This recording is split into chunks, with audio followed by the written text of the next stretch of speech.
Well, let's start off by looking at a buy and hold philosophy from 1999 through 2014.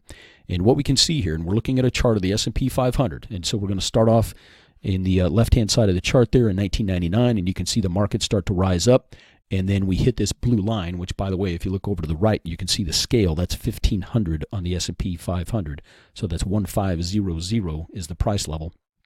And you can see here we hit 1,500 for the first time in the S&P 500 in the first quarter of, right around the end of the first quarter, beginning of the second quarter in 2000, and kind of played around in that area for a little while, but it didn't hold. And then we went into that 2000 through 02 downturn. Beginning of 03 is when we finally bottomed, and then the market started to rise again, and it took years to get back to where we were. And you can see here from 2000 through 07 that there was no money to be made underneath that 1,500 level, right? If somebody got in right here, they didn't make, and they were a buy and hold investor, they made absolutely no money, and it took years to get back to break even.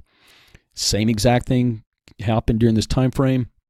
07, the markets peaked, started to roll over at the tail end of 07, fell all the way through 08, bottomed at the during the first quarter, early second quarter of 09, and then again came back up, and finally we hit that 1,500 level again in January of 2013.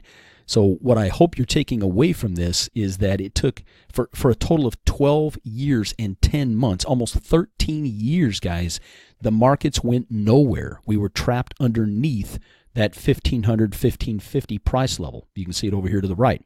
Finally, in January, February of 2013, the markets finally broke above that 1,500, 1,550 level and started to rise, okay? So this is the problem with the buy and hold investment philosophy. Buy and hold investing over longer periods of time, you can lose an entire decade or more where you make absolutely no money.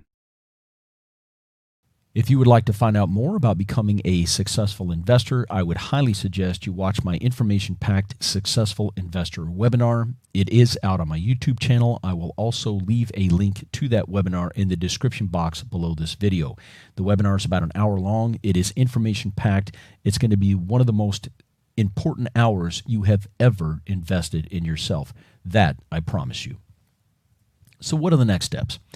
Watch my Successful Investor webinar. Watch my other YouTube videos, subscribe to my YouTube channel for ongoing finance and success education. Please give me a thumbs up on this and other videos that you like. Leave a comment on my videos and share my videos and my YouTube channel with your friends, family, and colleagues. And please feel free to connect with me on social media. Thank you so much for being on this video. I really appreciate it, and I look forward to seeing you on the next video.